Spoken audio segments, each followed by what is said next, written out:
Tchad, Russie, OTAN. Les choses s'accélèrent.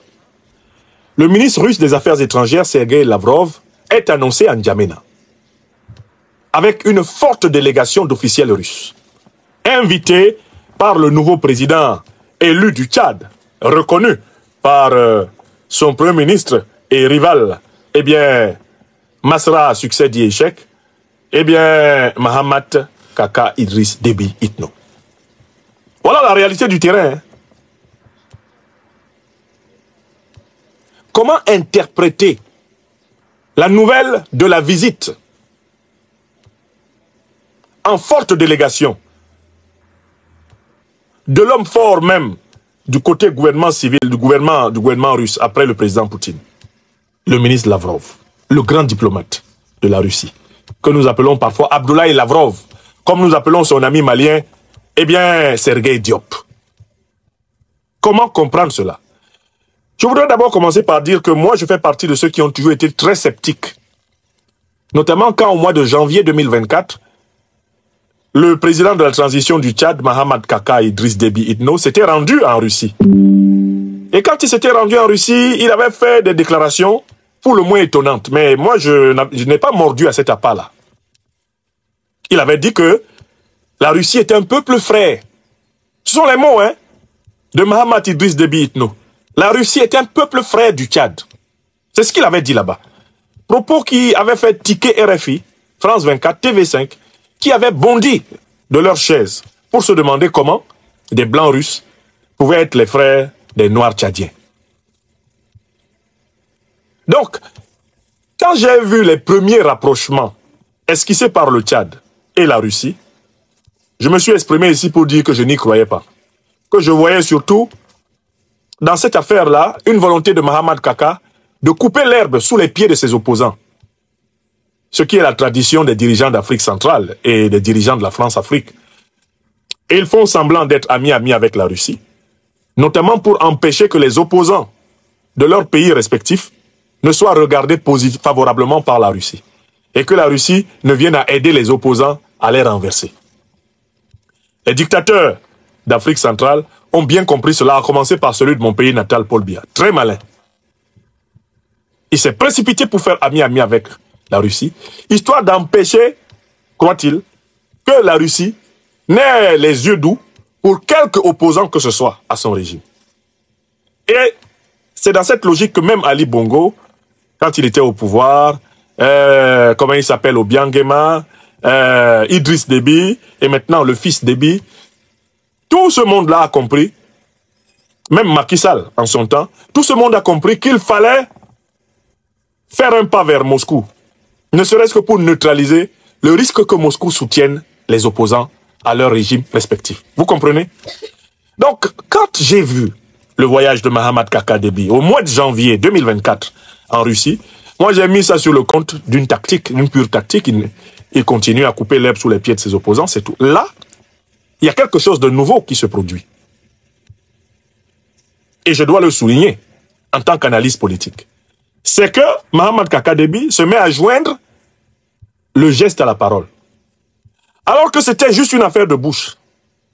En janvier 2024. Maintenant, ça devient une affaire de séance de travail. Du coup, on se pose la question de savoir pourquoi Kaka Déby décide-t-il de mettre en œuvre et de faire avancer concrètement sur le terrain la coopération avec la Russie. Qu'est-ce qui pousse Mahamat Kaka Déby, qui est un pur produit du système de la France-Afrique, qu'est-ce qui le pousse à faire ce pas, cet écart vers Moscou? C'est l'objet de ma réflexion à haute voix ce dimanche 2 juin 2024. Bon. Ma première hypothèse est que Mahamat Kaka semble avoir tiré toutes les conséquences des circonstances dans lesquelles son père a été tué. Peut-être qu'un jour, quand il se sentira dans de meilleures conditions, il nous dira davantage sur les conditions dans lesquelles son père a été tué. Je pense qu'il a décidé de prendre très au sérieux sa propre sécurité. Lui, sa sécurité à lui. Ça, c'est la première raison. Écrivez ça. Notez ce que je vous dis, hein. Parce que le temps nous permettra de revenir sur cette conférence pour voir ce que nous avions dit et qui s'accomplit. Je dis, premier point, pour comprendre la posture de Mohamed Kaka. Nous ne savons pas encore tout sur les conditions dans lesquelles Idriss Déby Itno, le père, a été tué. Ce que nous savons, c'est que Idriss Déby Itno avait commencé à être très critique envers le néocolonialisme occidental et français en particulier. Ça, c'est vrai. Et que dans certaines de ses allocutions de campagne, il avait formulé des critiques très sévères contre ses maîtres. Ça, on le sait.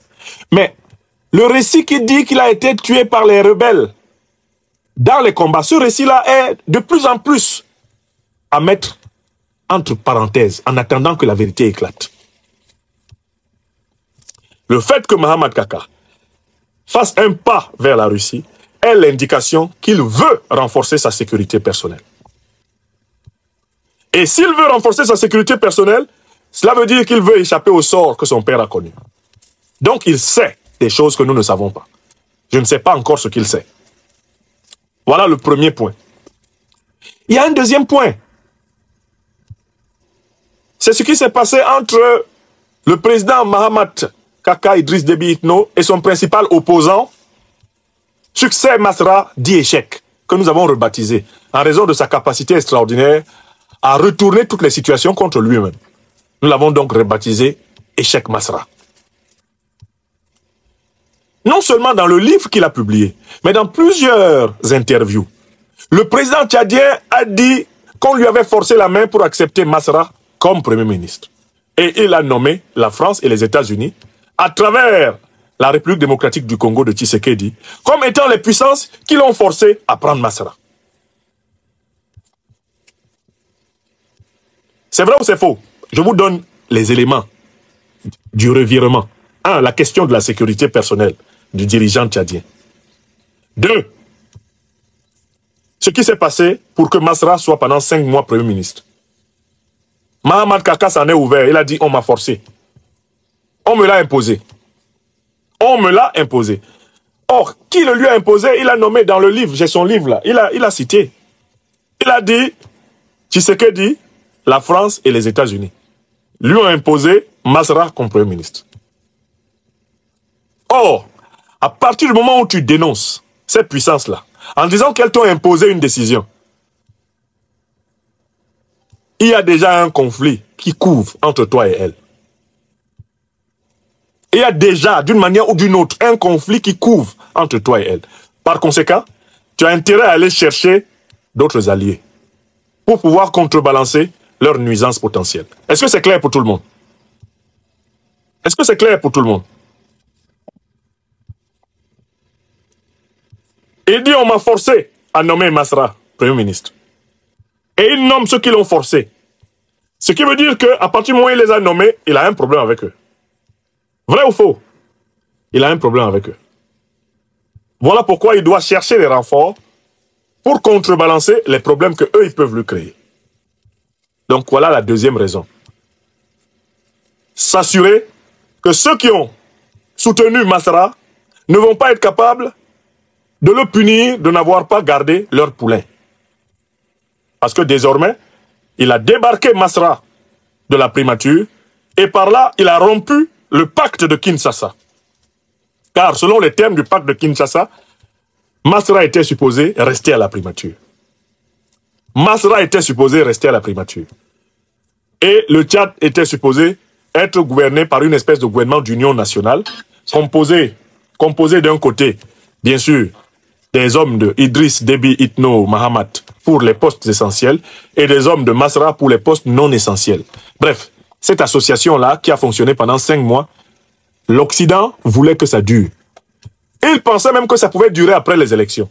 C'est-à-dire que, puisque Masra savait qu'il devait être battu, et d'ailleurs, il a tout à fait, plutôt globalement joué le jeu, il était question qu'après qu'il a été battu, on le maintienne à la primature. Et cela aurait plu du tonnerre aux maîtres occidentaux, qui avaient déjà forcé, eh bien, Kaka à prendre Masra. Donc, comme Kaka n'a pas pris Masra, c'est-à-dire qu'il n'a pas complètement obéi au maître, Kaka se sent en danger. Comme l'a dit Rigobert Song, l'ancien sélectionneur de l'équipe nationale de football du Cameroun, quand tu es en danger et que tu sais que tu es en danger, tu n'es plus en danger. Mais quand tu es en danger et que tu ne sais pas que tu es en danger, là tu es en danger. Mahamat Kaka, Idriss Déby Itno, lui sait qu'il est en danger. Et c'est pour ça qu'il peut ne pas être en danger. Donc il débarque Masra et il prend des précautions pour que les parrains de Masra, qui sont aussi ses propres parrains, ne le punissent pas.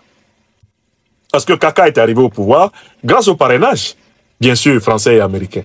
Il n'y a aucun doute. Mais il y a une querelle. Il y a une querelle entre les deux principaux, eh bien, les deux principaux tutorés. C'est la querelle des tutorés du Tchad. Masra Succès revendiquait la bénédiction de Washington et de Paris. Kaka bénéficiait, et bénéficie encore relativement, de la bénédiction de Washington et de Paris.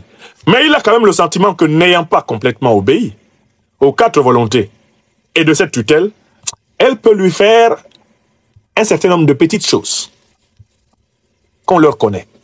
Et là, vous avez la deuxième raison. Est-ce que c'est clair? Bon, maintenant, on passe à la troisième raison du rapprochement avec la Russie. Mais concrètement, Mahamat Kaka est dans le Sahel. Et en effet, quand il regarde en tant que général d'armée, quand il regarde une carte militaire du Sahel, il se rend compte qu'il est encerclé de pays qui sont amis de l'armée russe, qui sont amis de la Fédération de Russie. Le Soudan, la Fédération de Russie y a des forces alliées. La République centrafricaine, la Fédération de Russie y a des forces alliées. Le Niger, la Fédération de Russie y a des forces alliées. Le Mali, qui est un pays en interaction régulière avec le Tchad, où l'armée tchadienne s'est battue. La Fédération de Russie y a des relations stratégiques privilégiées. Donc, Kaka regarde la carte et il se rend compte que le Tchad est entouré de pays qui sont devenus des alliés de la Russie. Par conséquent, il est obligé, lui aussi, de mener une politique d'alliance. Si elle n'est pas totale, du moins au moins partielle avec la Russie. La Libye, le Niger est là-bas. L'Algérie, le Niger est là-bas. Pardon, la Libye, la Russie est impliquée là-bas. En Algérie, la Russie est impliquée. Donc en fait, il est encerclé là de pays qui sont de plus en plus des alliés stratégiques géopolitiques de la Russie. Donc Mahamat Kaka se dit, mais j'ai intérêt à avoir moi aussi une certaine alliance avec la Russie. Parce que si je n'ai pas d'alliance avec la Russie, les pays qui m'entourent vont être les bases arrières de mes ennemis pour me renverser. Est-ce que vous comprenez? C'est des pures mathématiques géopolitiques.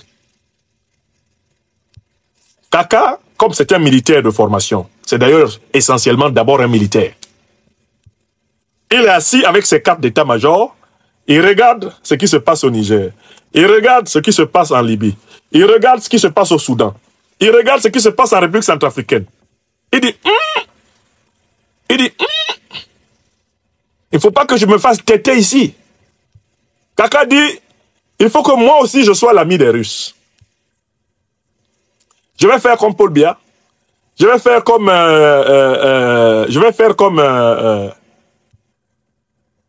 comment il s'appelle? Touadéra. Je vais faire comme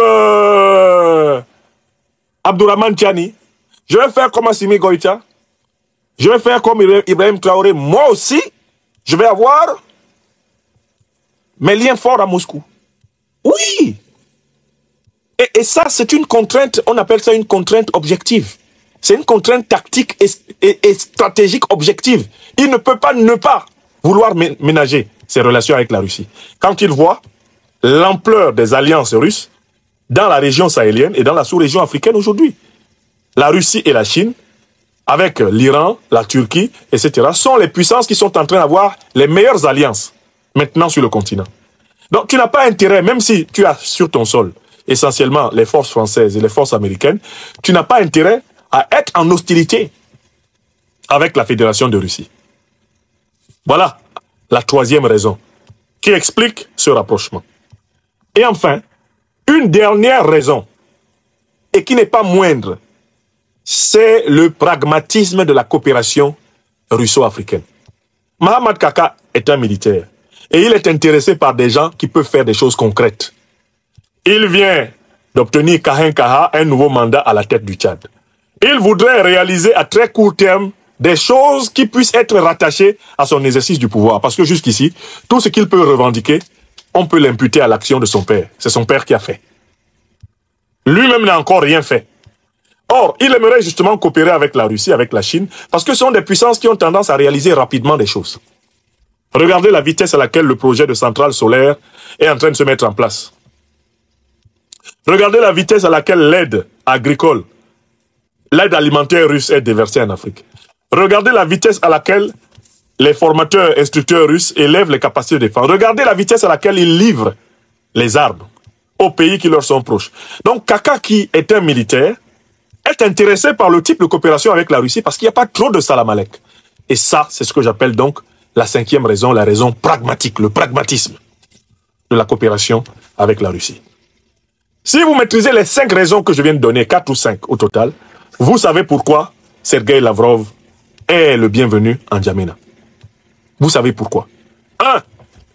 Mohamed Kaka veut résoudre des problèmes de sécurité personnelle. Il sait que sa sécurité est en jeu. Elle le sera toujours, comme celle de son père. 2. Il veut s'assurer que son opposition civile, incarnée par Masra, ne pourra pas le doubler.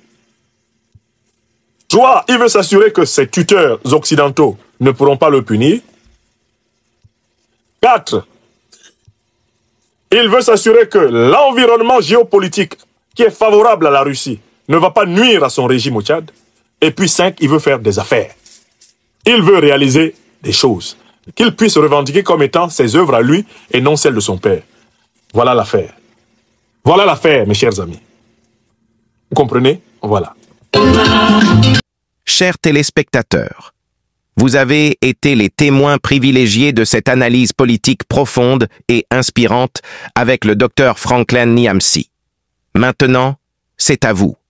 Réagissez en commentaire, partagez vos réflexions et vos idées. Si cette vidéo vous a éclairé, n'hésitez pas à l'aimer et à la partager avec vos amis.